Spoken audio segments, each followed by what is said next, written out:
সরকারি চাকরিতে আবেদনের বয়সসীমা ছেলেদের ক্ষেত্রে ৩৫ এবং মেয়েদের ক্ষেত্রে আসলে ৩৭ করার যেই প্রস্তাবনাটি জনপ্রশাসন সংস্কার কমিশন দিয়েছিল সেটি বাস্তবায়নের লক্ষ্যেই ৩৫ প্রত্যাশী শিক্ষার্থী যারা রয়েছেন তাদের যে আন্দোলনটি রয়েছে সেই আন্দোলনের শিক্ষার্থীরা এই মুহূর্তে অবস্থান করছেন শাহবাগে এবং শাহবাগের জাতীয় জাদুঘরের সামনে তারা অবস্থান করছেন বেলা 11:30 থেকে এবং তারা যেমন এই দাবিটি বারবার করছিলেন যে তাদের সরকারি চাকরিতে বয়সসীমা ৩৫ করার যেই সংস্কার কমিশনের জনপ্রশাসন সংস্কার কমিশনের যে সুপারিশটি ছিল সেই সুপারিশটি যেন দ্রুত সময়ে বাস্তবায়ন করা হয় সেই বাস্তবায়নের লক্ষ্যে তারা তাদের দাবিটি জানিয়ে আসছিলেন। তারা বারবার বলছিলেন এই অন্তর্বর্তীকালীন সরকার আসলে তাদের আন্দোলনের প্রেক্ষিতেই যেই ছাত্র আন্দোলনের প্রেক্ষিতেই এই সরকার গঠিত হয়েছে এবং এই সরকার বৈষম্যহীনভাবে সকল পদক্ষেপ নেবে বলে তারা আশা করছেন এবং এই লক্ষ্যে তারা বিগত কিছুদিন যাবতীয় তাদের এই আন্দোলন করে আসছিলেন এবং তারা বলে আসছিলেন যে জনপ্রশাসন সংস্কার কমিশনের যে সুপারিশটি রয়েছে ছেলেদের ক্ষেত্রে ৩৫ এবং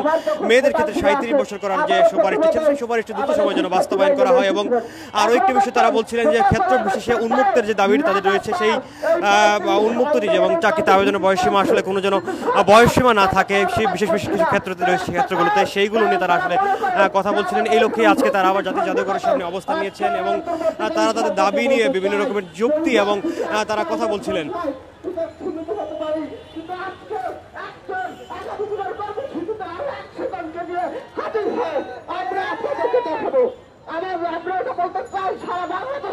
শিক্ষার্থীরা আমাদের এই কর্মসংস্থান এই ৩৫ আন্দোলনে তারা সমর্থন জানিয়েছে, সংহতি জানিয়েছে। বাংলাদেশের সিভিল সোসাইটি শিক্ষক রাজনীতিবিদ অনেকেই প্রোগ্রামে এসে দাঁড়িয়েছে কিন্তু এই সরকারের আমরা কথা বলার চেষ্টা করবো একজন আন্দোলনের সাথে তাদের দাবিটা নিয়ে সিদ্ধান্ত দিয়েছে ছেলেদের জন্য ৩৫ মেয়েদের জন্য ৩৭ সেই সিদ্ধান্তকে উপেক্ষা করে বর্তমান যে উপদেষ্টা পরিষদ সেই উপদেষ্টা পরিষদ ৩২-এর মতো একটা সিদ্ধান্ত জাতির সামনে তারা চাপিয়ে দিয়েছে।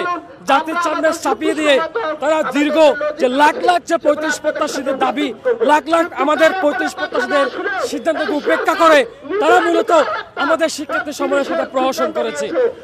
আমরা কেন তারা দাবি বাস্তবায়ন করে নাই? আমরা একটা কথা বলতে চাই, তারা হয়তো আমাদের দাবি যৌক্তিকতা তারা অনুধাবন করতে পারে নাই। দ্বিতীয়ত তারা হয়তো আমাদের দাবি তারা বুঝতে পেরেছে, অনুধাবন করতে পেরেছে, কিন্তু অনুধাবন করতে পারার পরেও আমাদেরকে তারা উপেক্ষা করে তারা তাদের কতিপয় গোষ্ঠীর মতামতকে আমাদের উপর চাপিয়ে দিয়েছে। আমাদের সাথে চতুরতাপূর্ণ আচরণ করা হয়েছে।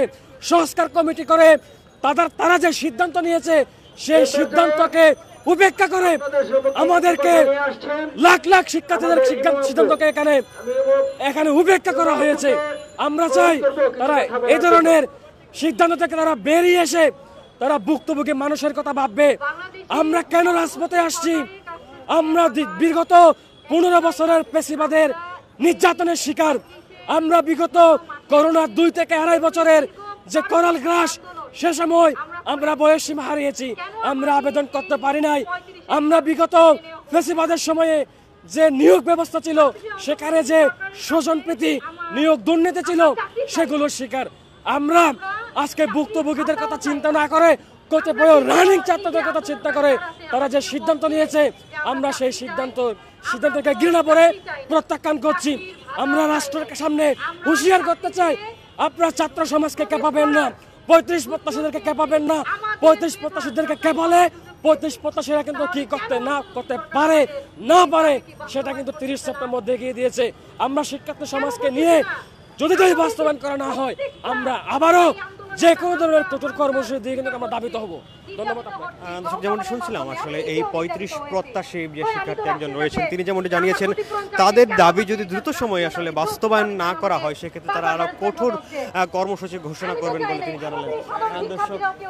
দর্শক আরও একটি বিষয় তারা যেমনটি বলছিলেন যে আসলে অন্তর্বর্তীকালীন সরকার যে প্রজ্ঞাপনটি জারি করেছে চাকরিতে বয়সসীমা ৩৫ যেই প্রেক্ষিতে শিক্ষার্থীরা যে আবেদনটা করে সেই আবেদনের প্রেক্ষিতে অন্তর্বর্তীকালীন সরকার ৩২ সরকারি চাকরিতে আবেদনের বয়সসীমা সর্বোচ্চ ৩২ বছর বছর করে যেই প্রজ্ঞাপনটি জারি করেছে সেই 32 বছরের যে প্রজ্ঞাপন এবং নির্দেশনাটি সেটি তারা প্রত্যাখ্যান করেছেন এবং সেই বিষয়টি তারা বলছিলেন এই দাবিটি তাদের যেই প্রজ্ঞাপনটি এবং নির্দেশনাটি 32 করে আবেদনের বয়স বা 32 বছর সেটি তারা আসলে প্রত্যাখ্যান করেন এবং তারা এই ধরনের কোনো ধরনের তারা দাবি তারা করেননি এবং জনপ্রশাসন সংস্কার কমিশনের যেই সুপারিশটি ছিল সেই সুপারিশকে উপেক্ষা করে কেন 32 করা হয়েছে সেই বিষয়টি তারা এখন আসলে জানতে চান। যে বিষয়টি কিছুক্ষণ আগে একজন শিক্ষার্থী আসলে বলছিলেন। আমরা কথা বলার চেষ্টা করব আরো একজন শিক্ষার্থীর সাথে।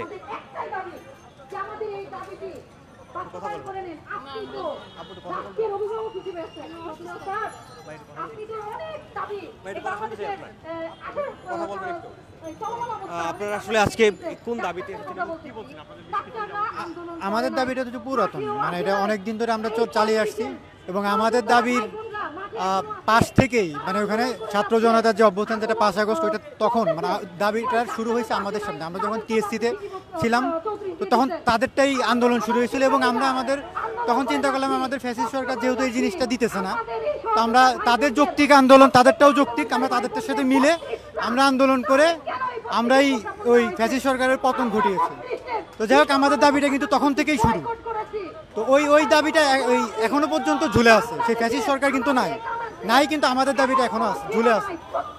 যেমন আমরা যমুনাতে গিয়েছিলাম 35 দাবির জন্য।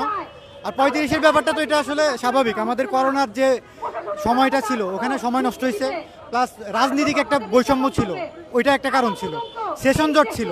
এটাতে আমাদের আসলে মিনিমাম ন্যূনতম 35 করা আমাদের জন্য এটা যৌক্তিক দাবি ছিল, যেটা জনপ্রশাসন সংস্কার কমিশন যেটা পরবর্তীতে গঠন করা হয়েছে সেটা তাই মানছে এবং মেয়েদের জন্য 37 করার সুপারিশ তারা করেছে। তারা এক্সপার্ট কমিটি গঠন করার পর সেই একই দাবি সেই ফ্যাসিস্ট সরকারের মতোই আমাদের উপরে জোর করে 32 চাপিয়ে দেওয়া হয়েছে। এটা আমরা তো 32 চাই না, আমরা চাইছিলাম 35, যেটা আমাদের ন্যূনতম 35 এবং ক্ষেত্র বিশেষে আমরা উন্মুক্ত চাইছিলাম, যেখানে ন্যূনতম 35 ছাড়া আমাদের দাবিটা বা আমাদের যে ছাত্রদের যে একটা সেগমেন্ট যে ক্ষতিগ্রস্ত হয়েছে এটাই ক্ষতিটা পোষানো যাবে না, পোষানো সম্ভব হবে না সেই ক্ষেত্রে। তো দেখা গেছে তারা একটা এক্সপার্ট কমিটি গঠন করে সেই এক্সপার্ট কমিটির কথাই না শুনে কোন একটা অজানা শক্তির কথা শুনে তারা আমাদের উপরে 32 চাপিয়ে দিয়েছে, যার কারণে আমাদের আন্দোলনটা মাঠেই থেকে গেছে এবং আন্দোলনটা আস্তে আস্তে এটা চলে আসছে এবং এটা আমাদের এই ছাত্রদের জন্য একটা হতাশা। ঠিক আছে, আমাদের দেখা যাচ্ছে আন্দোলন শেখানো হচ্ছে এখানে। ঠিক আছে, আমরা দাবিটা যেটা চাইছি এটা অযৌক্তিক হলে জনপ্রশাসন কমিশন এটা সুপারিশ তো করতো না। ডক্টর আব্দুল মুহিত স্যার উনি যথেষ্ট প্রজ্ঞাবান এবং উনি সার্ভিসে অনেক আগে থেকেই অনেক দিন থেকে সে যৌক্তিক সুপারিশগুলো করতো দেখেই সে প্রধান হয়েছে। তো তার সুপারিশটাকে করে মানে তাকেও তো একটা হাস্যকর একটা অবস্থায় করছে। সবচেয়ে বড় কথা এটা আমাদের জন্য একটা হতাশার ব্যাপার। তো আমরা চাই যে আমাদের দাবিটা যে 35 এটা অচিরেই দাবিটা যেন পূরণ হয়। ধন্যবাদ। দর্শক, যেমনটি শুনছিলাম আসলে একজন শিক্ষার্থী যেমনটি বলছিলেন তাদের যে দাবিটি ছিল 35 সেটি আসলে না মেনে এবং জনপ্রশাসন সংস্কার কমিশনের সুপারিশ না মেনে 32 সরকারি চাকরিতে আবেদনের বয়সসীমা 32 করে যেই প্রজ্ঞাপন জারি করা হয়েছে সেটি আসলে তাদেরকে উপেক্ষা করা হয়েছে। এবং আরও একটা বিষয় তিনি বলছিলেন যে তারা আসলে 35 চাচ্ছিলেন মূলত তাদের করোনার কারণে যেই বয়সটি তাদের আসলে একটি গ্যাপ বিলম্বিত হয়েছে সেই বিষয়টি তারা বারবার বলছিলেন। করোনার কারণেই কিন্তু তারা বিভিন্ন চাকরিতে আবেদনের সুযোগ পাননি এবং তার পরবর্তী সময় কিন্তু তাদের বয়স অতিক্রম হয়ে গেছে, 30 অতিক্রম হয়ে গেছে এবং সেই লক্ষ্যে কিন্তু তারা আসলে এই দাবিটি করে আসেন। এবং তারা যেমনটি আসলে বলছিলেন যে তাদের এই দাবিটি তারা বিগত প্রায় এক যুগ ধরে করে আসছিলেন এবং তাদের পরবর্তীরাও আসলে এই এক যুগ ধরে এই আন্দোলনটি করে আসছে, কিন্তু বিগত সরকার তাদের এই দাবিটি মানেনি এবং পাশাপাশি এই বৈষম্যহীন সমাজ ঘটতে এবং বৈষম্যহীন দেশ করতে যেই অন্তর্বর্তীকালীন সরকার গঠন হয়েছে সেই অন্তর্বর্তীকালীন সরকার আসলে তাদের এই দাবিটি মানছেন না বলে তারা দাবি করছিলেন বারবার। এবং আরও একটু বিষয় বলছিলেন সংস্কার কমিশনের এই 35 এবং মেয়েদের ক্ষেত্রে ছেলেদের ক্ষেত্রে 35 এবং মেয়েদের ক্ষেত্রে 37 করার যে সুপারিশটি সেই সুপারিশটি না মেনে অন্তর্বর্তীকালীন সরকার 32 যেই নির্দেশনাটি দিয়েছে সরকারি চাকরিতে আবেদনের সেই দাবিটিও তারা আসলে সেই নির্দেশনাটি তারা আসলে প্রত্যাখ্যান করেছেন বলে তিনি আসলে তারা এই শিক্ষার্থীরা জানিয়েছেন।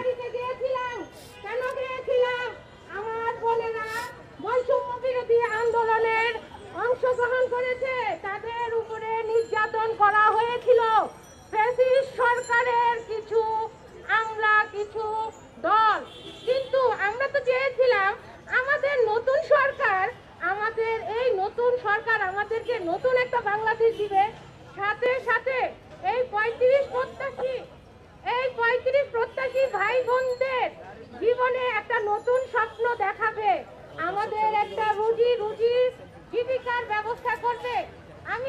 বিশেষ করে মেয়ে বোনদের জন্য বলতে চাইছি, আমি কেন এখন সংসার ছেড়ে রাজপথে আন্দোলনে নেমে আসব, এটা আমার ডক্টর ইউনূস স্যারের প্রতি আমার একটা প্রশ্ন রয়ে গেল।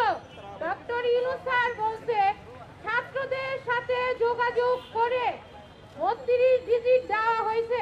স্যারের প্রতি আমার বিনীত অনুরোধ থাকবে, আপনি স্যার, আপনি তো সারা ওয়ার্ল্ডে আপনি আছেন, আপনি দেখেন কোন ওয়ার্ল্ডে কোন কান্ট্রিতে 32 ডিজিটটা দেওয়া হয়েছে। আমরা যারা বিগত 12 বছর সংগ্রাম করছি, রাজপথে ছিলাম, মামলা হামলার শিকার হয়েছে আমার ভাইয়েরা, মামলা হামলার শিকার হয়েছে আমার বোনেরা, তাদের একটাই দাবি ছিল চাকরির আবেদন বয়স 35 করার প্রেক্ষাপট। কিন্তু যখন আমাদের নতুন বাংলাদেশ হলো, তখন মহিত স্যার কর্তৃক একটা সুপারিশ আমরা পেলাম 35 ভাইদের 37 বোনদের জন্য কেন দেওয়া হলো 2 বছর বাড়িয়ে?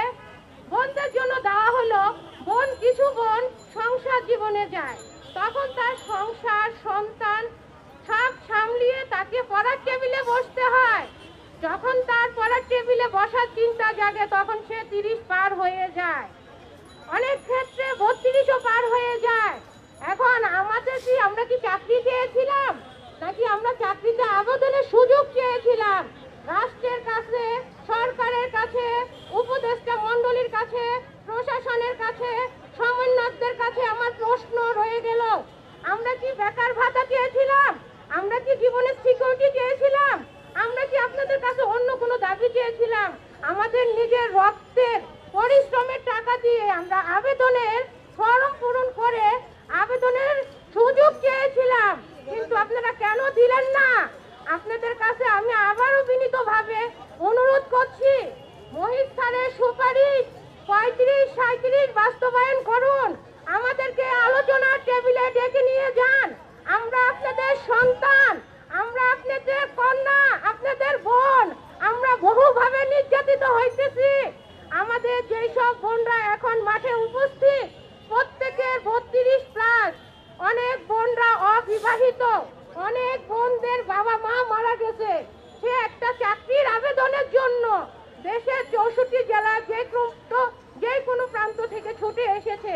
যদি মহিত স্যারের সুপারিশটা বাস্তবায়ন হয়, যদি আমার একটু রিজিকের ব্যবস্থা হয়, আমি তো কন্যা, আমি তো মেয়ে, আমার একটা সিকিউরিটির প্রয়োজন আছে, তাহলে রাষ্ট্র কেন আমাদেরকে সিকিউরিটি দিচ্ছেন না? রাষ্ট্র কেন আমাদের দাবি মানছেন না? আপনাদেরকে আবার বিনীতভাবে অনুরোধ করছি, বিশেষ করে আমরা বোনরা, যদি আমাদের দাবি 37 দাবি না বাস্তবায়ন হয়, আমরা রাজপথ ছাড়বো না। আমাদের জীবনের কোনো দাম নেই, মূল্য নেই।